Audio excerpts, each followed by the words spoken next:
You're inside the press box. Christian FM Sports presents Inside the Press Box, where we discuss all sports from our favorite high school team to college and pro. Here's your hosts, Paul Tipton and Gary Paris. Well, hey there, Vero Nation. You're inside the press box. Paul Tipton along with Gary Paris. Glad you've joined us.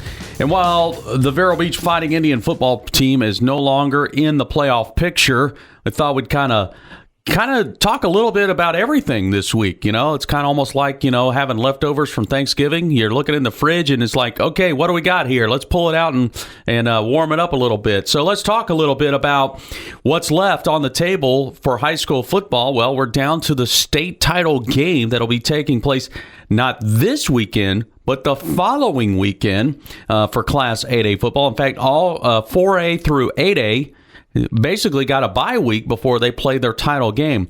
And for 8A, it's down to two teams now, and it is Apopka coming out of the north and Columbus out of the south, out of Miami.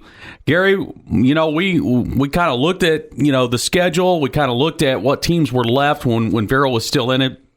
You had a feeling after you did some digging that Columbus really had maybe one of the best shots of coming out of the south part of the state to represent Region 3 and 4. Why is that?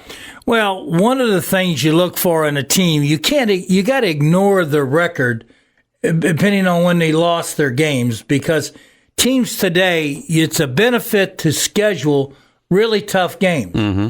And you like to kind of put them in the beginning of the year for you so that you get all those games behind you. Right. Originally we had Heritage and Venice and, lined up at our first two ball games of the year. Yep. So you want to get games like that behind you to move on for your season, get a chance to evaluate your team.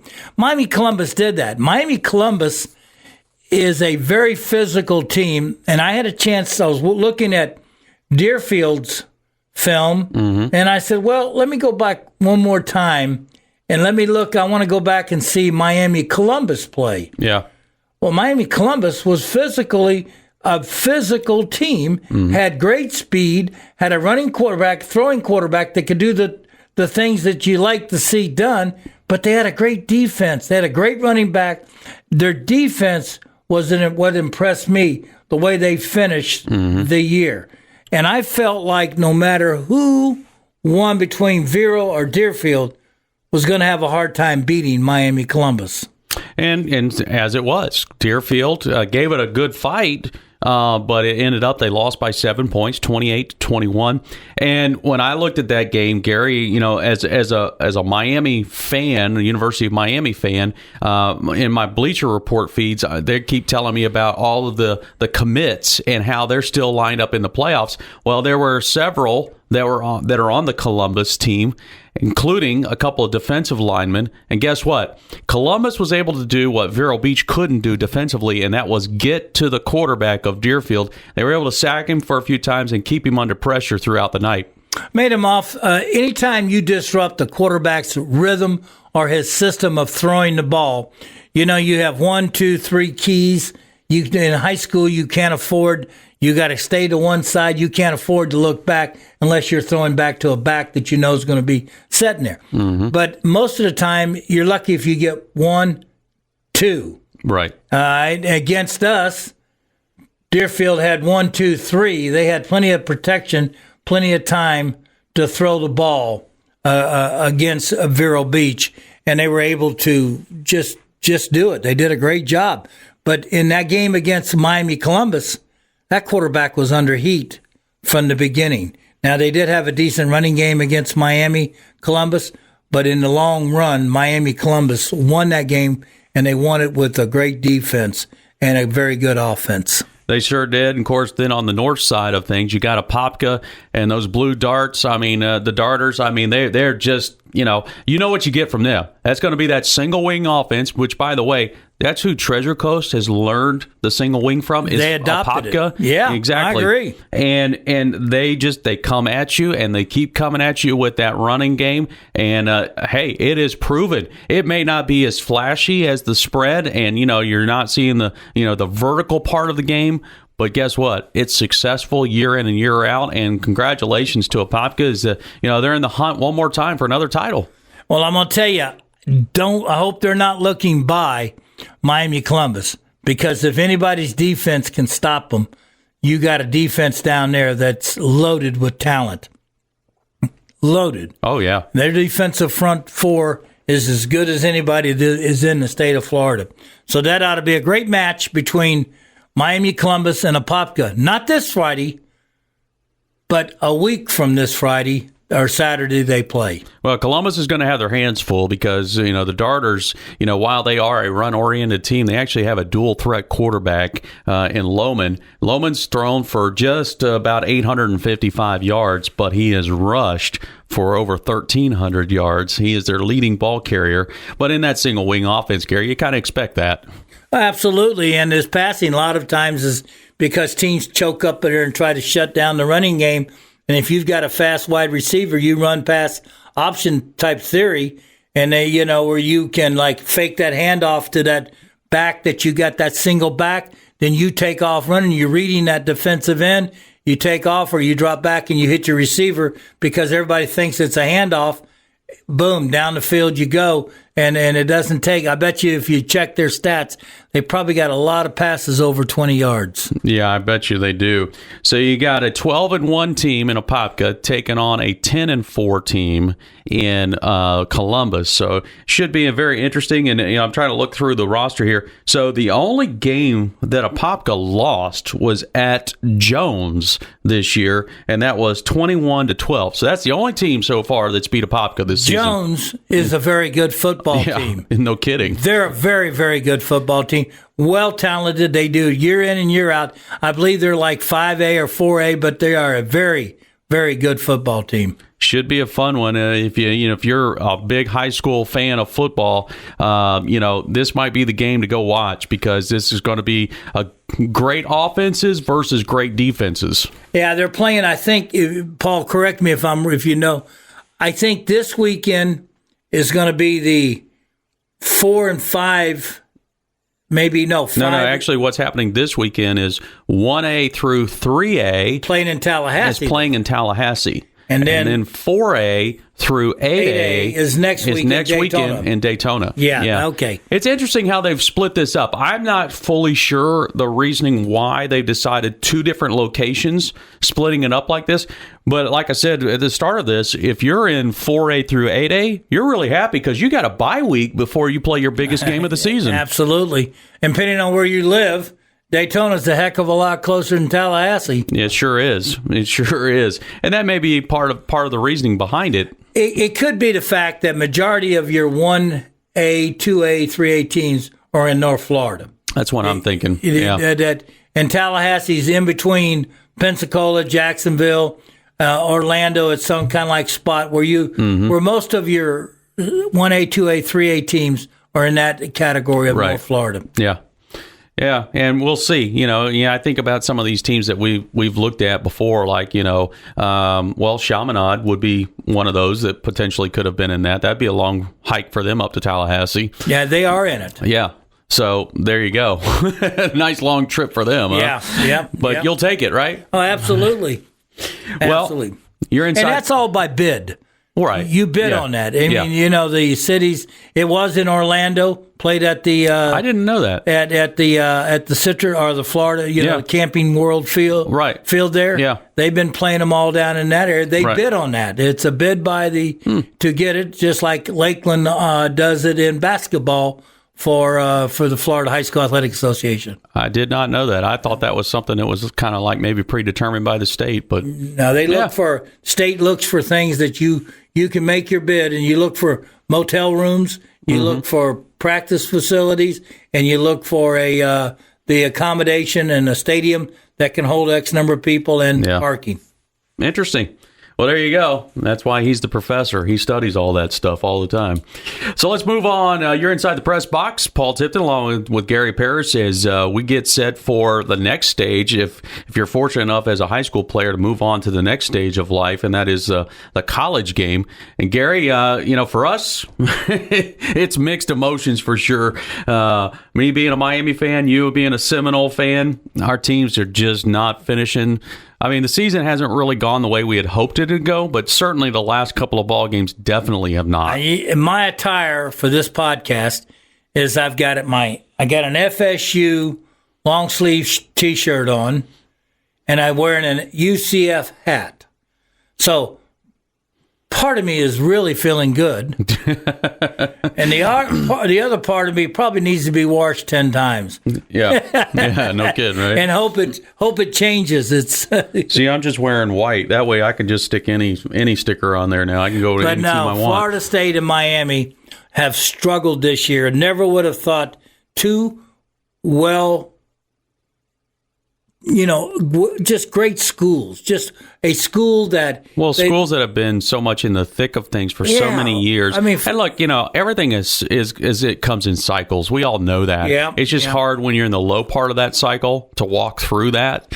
But I honestly, as a Miami fan, I'm optimistic. I think Manny Diaz is the right head coach for Miami.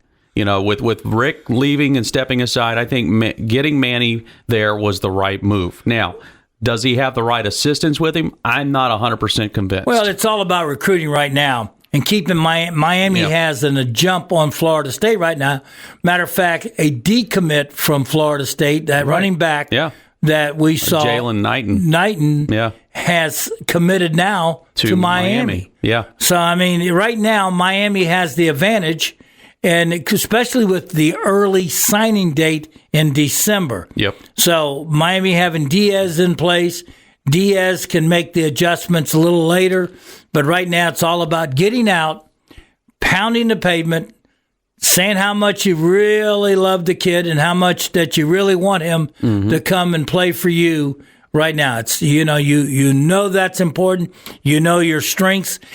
I've seen a college board when they walk in. You walk into the meeting room, and they'll have a board. They'll have every position. They'll have offensive board, and in that they'll have their top 5, 6, 7. They put them in order the way they want them. Right, and then they put a little question mark if they haven't committed, and if they have committed, they'll put to whom on that with the name.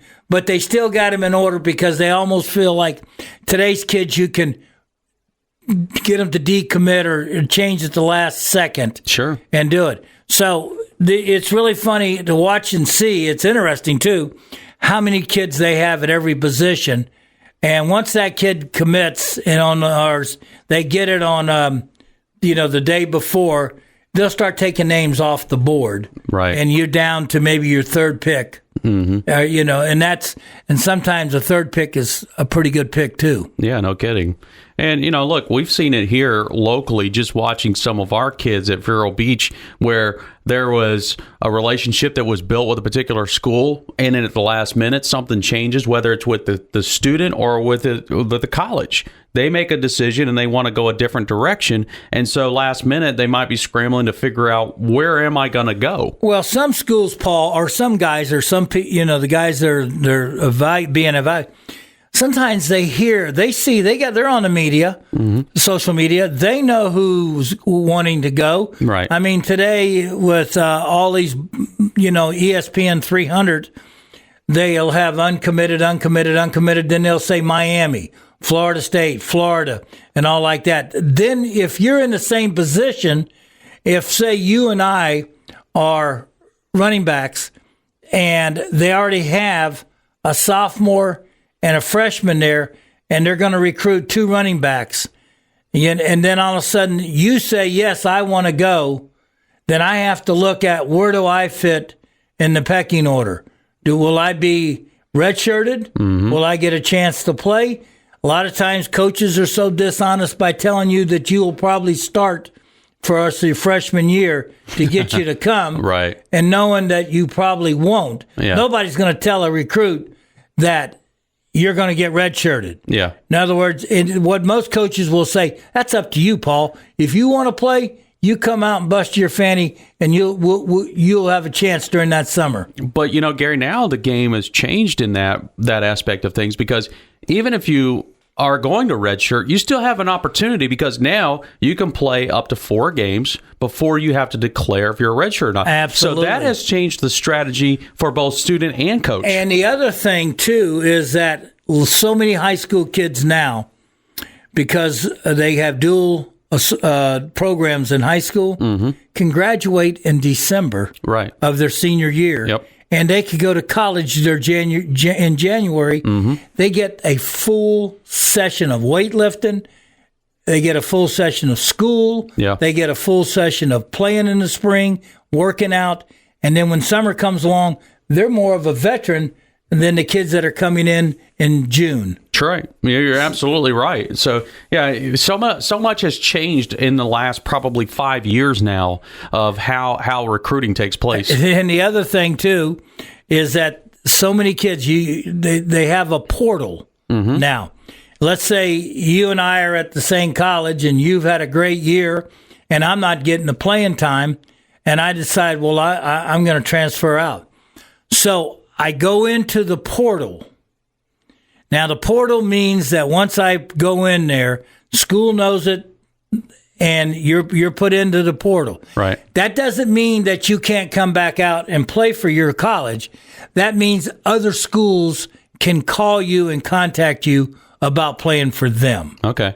So, you're seeing that now as another tool. A lot of kids are doing that because they see their playing time is going to be limited, or they didn't get to play enough. And in schools like Memphis, UCF, schools that are in that like we're in that 6 or the 5 group, group of 5. Conference like the American really benefits from this. Yes, they do, because all of a sudden you get kids starting to put themselves in the portal out of Alabama, right, out of Clemson, out of any of your SEC schools, ACC schools, right, big schools, wherever. Yeah. And they just feel like, especially if they're from Florida, they don't mind signing back with a team out of Florida. Yeah, right. So a lot of times you get some really good athletes that you tried to recruit 2 years ago that went away to Ohio State. They chose Ohio State. They got up there and they found that they were like 5th on the depth chart, and they didn't see the playing time, so they put themselves in the portal. UCF comes along, Miami, Florida grabs a kid from that portal. So there's a lot of other options out there too. There are.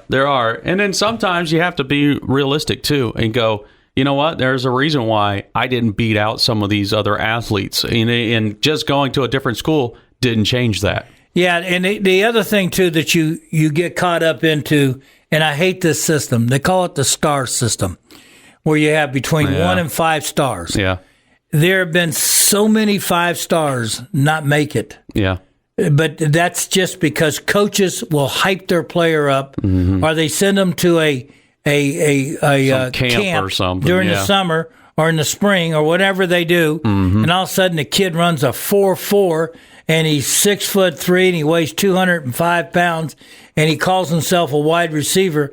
All of a sudden he goes from not even being on the board to he's a 4-star receiver. Yeah. And he hasn't ever played a game, or he hasn't made that many catches. Exactly. And all of a sudden, he's a 4-star, and you got everybody out there looking at him. Yeah. And it turns out that sometimes most of these 5-star kids turn out to be bust. A lot of them don't make it to the pros. Some of them really do well in college. Yeah.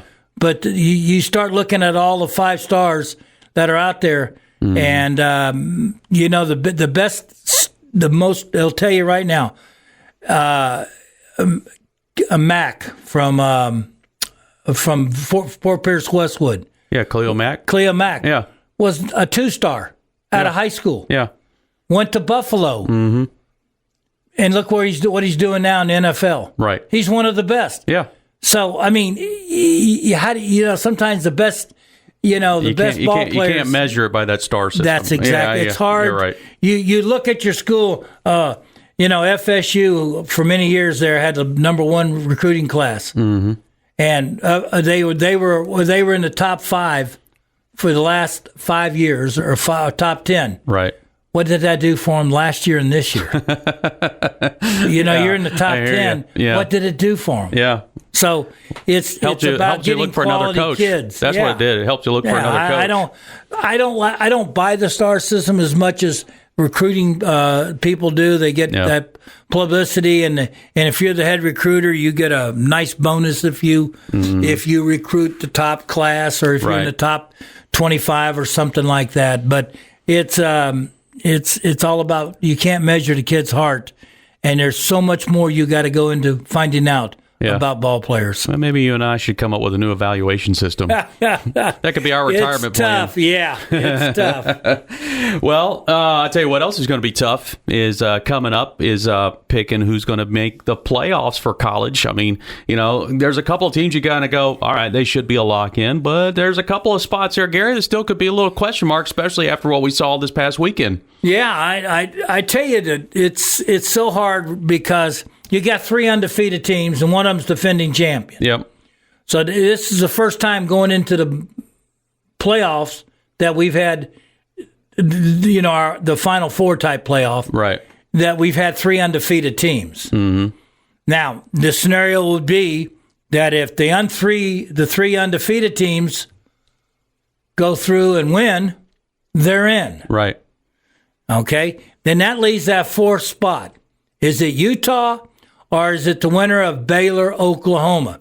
And I say if Oklahoma beats Baylor, no matter what the Utes do, I really think Oklahoma would be the 4th team. One, they got the eye test. Yep. They've played a much tougher schedule than the Utah. Yep. Unfortunately, the Pac-12 is not like what it used to be. Just kind of like the ACC right now is not what it used to be.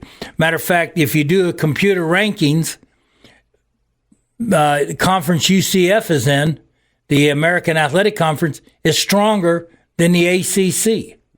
And I believe it. Yeah, and so it's the 4 teams, if they did that, in my opinion, will be Oklahoma playing probably Ohio State. Mm-hmm.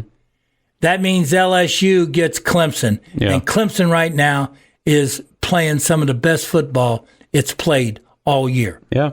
I mean, the last 6 games, they have dominated their opponent. I know it's not much of an opponent, but you take Alabama. Alabama was ranked 4th for a long time, and their only loss was or the last few weeks, their only loss was to LSU. Mm-hmm. Then Auburn beats them. Yeah. So who have they beaten then? Who has Alabama beaten then? That's a good question, Gary. Because the 2 teams that they were the best 2 teams, 3 teams, they lost to at home. At home. So to me, Alabama doesn't even probably belong in the top 10, in my opinion. Because there are teams they lost to, and who have they played? They want the eye test. Yeah. Okay, they like saying the eye test. And that's unfortunate for Georgia. Georgia lost to South Carolina, and if Georgia loses to LSU, even though Georgia's playing some good football, they're out. Yeah, yeah. And the question would be, if Virginia beat Clemson, would Clemson be out? See, so there's a lot of question marks. It sure is. I don't see those things happening, but I see the top 3 teams winning. I see Wisconsin getting beat by Ohio State. Yep. I see Virginia getting beat by Clemson. Yep. And I see Georgia getting beat by LSU. Yep. And so then that just leaves that, that 4 spot. Yeah. And my pick right now, if Oklahoma can come back and beat Baylor twice in the last month, and Baylor ranked as high as they've been in the top 10, I say that Oklahoma takes that spot. I think that's a good pick. I really wouldn't have any arguments with that pick at all. I know there's going to be a lot of folks out there that want to see, like, LSU maybe lose against Georgia. So then now you got, only 2 undefeated teams, left, and that means the 3 and 4 spot becomes questionable. When I'm really not that way. I'd rather it stay nice and clean, and let's just worry about that 4 spot. Well, if LSU loses to Georgia, LSU's still in. Yeah, because of their quality wins. Well, that's true. Throughout the year, that's true. Their quality wins would drop them probably to 4th, but does the Georgia win assure them a playoff spot? Yes, they're 4th right now. Right, I get that. They're 4th in the poll. I get that. And they only have 1 loss. So that means looking in would be Oklahoma with 1 loss, or the Utes with 1 loss. Yeah. And if Georgia beats an undefeated number 2 team, then they'll move to 3. LSU will probably move to 4. Yeah, that's the scenario that the experts are picking. Right, and that's because you've got now just 2 undefeated teams. Yeah. And then it doesn't matter to Clemson because they're not going to jump Ohio State if they win. If they're 2 or 3 plays each other. That's right. It doesn't matter. Yeah, exactly. Well, we'll find out very soon here. In fact, probably within the next few hours from when we're recording this. So, well, actually, we won't find out. Well, we won't find out totally, but the conference championship. You're right. We have a better idea Sunday. After tonight's rankings. We'll know for sure who's lined up in that 4th spot for sure, which more than likely is going to be Georgia. And then after the conference games, then it's totally locked. Yeah, Sunday night they bring it out, and that's when they announce all the bowls. And just like you and I were talking before we went on the air here with the podcast, was where's UCF going? You asked me, and I said, man, I'm hearing all kinds of. I don't know. Yeah, I don't really honestly know. I'm wondering about UCF. I'm wondering about Miami. Florida State. Yeah, we're all qualified for bowls, but now it's a matter of where, and there's just so many bowls anymore. It's like, it's just hard to keep track of where all these bowls are taking place. But bottom line is all of our teams are gonna make it in. So it's just a matter of figuring out what day they're playing and what bowl they're playing in. So, and who they're gonna play, and who is going to be FSU's next coach.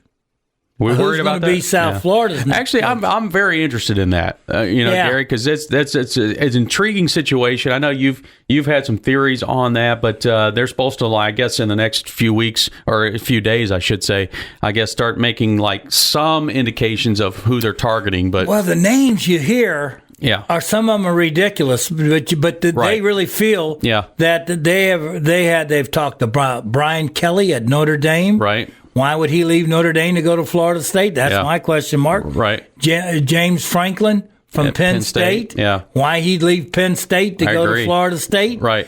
Then I've heard Mike Norvell, who out of Memphis, his name is popping up as a potential coach. That's an intriguing one to me. And then also Matt Campbell out of Iowa State. That's another interesting one. So there are different names that are floating around. Yeah. Mike Norvell couldn't commit until after the championship game this Friday. Right. If he were to get the job and offered. Yeah. Because we had that same scenario with Scott Frost. Correct. When he went to Nebraska, he had to wait till after the championship game. We already knew it. Yeah. We heard the rumors, but we had to wait till after the championship game when we beat Memphis. Then he let it out that he was going to Nebraska. Whoever gets there is going to have their hands full. They've got a lot of things they got to fix there. Yeah. But, that's just the way it is. That's the way it is. It's the same thing for Manny Diaz right now. Yeah. He's having to dig the hole or, get out of the hole that we've dug ourselves into. And it's not going to happen in one season. It'll take a couple of seasons for us to get the ship right. The same thing will happen up in Tallahassee. You're right. You're inside the press box. Paul Tipton along with Gary Parrish and finishing up our thoughts on the college game. Pro game, Gary, it's been kind of interesting as well. I know you as a Dolphin fan, you haven't really been all that excited about this year. But really tell you the truth, it was kind of fun to flip it on Sunday and see them with the Eagles. Yeah. I think that that Coach LaFleur has done a pretty good job. He was stripped of all his talent.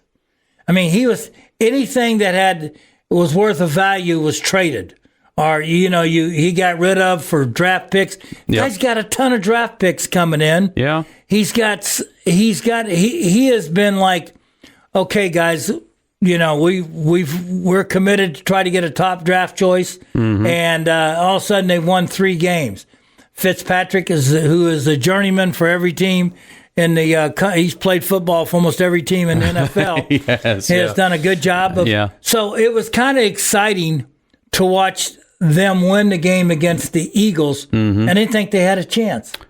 And it was kind of exciting to watch that. Yeah, but that's the thing about the pro game, Gary. It's like anybody can win on any Sunday. The level of talent is equal. I mean, what a great game with San Francisco travels all the way to the Ravens in Baltimore. Yep. Win on a last second field goal. Yeah.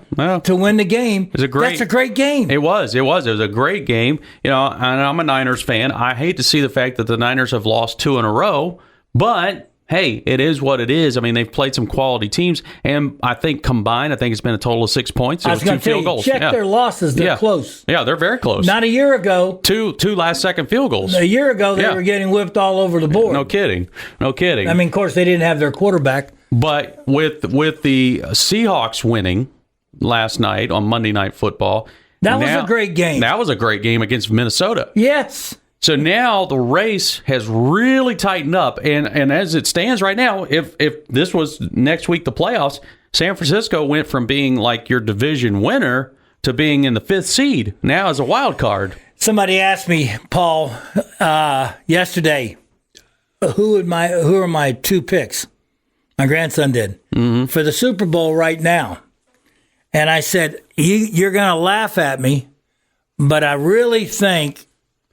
Don't be surprised if you see New Orleans and New England. Don't be surprised. Yeah. Because even though Baltimore is the hottest team in the American side, but don't underestimate. Right now, New England's banged up. They got some guys coming back. Yeah. They're banged up, but don't be surprised that the Bill Belichick finds a way to get his team. Yeah, I never underestimate that team. I know Brady's been complaining and very frustrated with the offense and whatnot, but we've seen this act before. And then the Saints, with Sean Payton, the head coach, and Drew Brees, the talent he has around them. Well, they were basically one play away from it last year. Exactly. And so, everybody thinks right now it'll be either the Seahawks or 49ers playing the Ravens.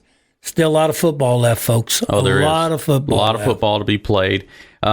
Speaking of the Ravens, Gary, you and I were talking about this beforehand, that, it used to be back several years ago that, the pros kind of set the standard for how football teams would run their offenses and defenses and whatnot. And then it was the trickle-down effect. College game would start emulating what they see on the pros, and then high school would emulate it as well.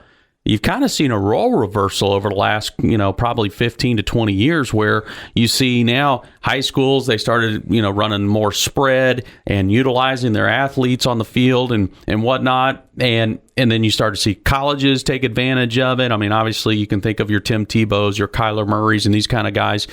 Now you're seeing that now happen in the pros, and you look at a guy like Lamar Jackson and what he's been able to do this season, and a coach in Harbaugh who's just going, you know what? I'm going to make the system work to fit my athlete and let him thrive. And you're seeing that out in Arizona. You're seeing that in some cases. You see that in New England when they go with this up-tempo. It's been interesting to watch the role reverse over the last few years. Well, it has been. The problem is that you have to expose your quarterback too many times. Yep. And in the NFL, defensive linebackers and safeties weigh 210 pounds, 215 pounds, 6'2", 6'3", and run 4.40s.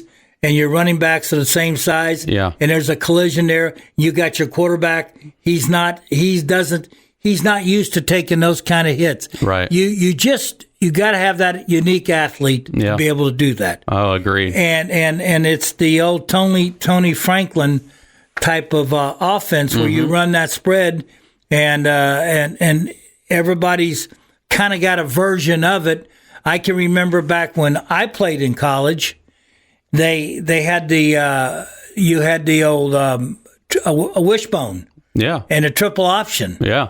And everybody said, my goodness, Nebraska won national championship. Oklahoma won national championships because they ran the wishbone and they were able to get the triple option into effect. What defeated the triple option was speed. Yeah. Speed at linebackers. You didn't have your clumsy linebackers that ran 4.8s anymore that were tough as nails. They started bringing safeties in and made them linebackers. Yeah. And all of a sudden it kind of counterchecked and took away the triple option. Yep. And your corners became stronger and bigger. They weren't the 5'8" guys anymore. Yeah. They were able to avoid. So they took that away.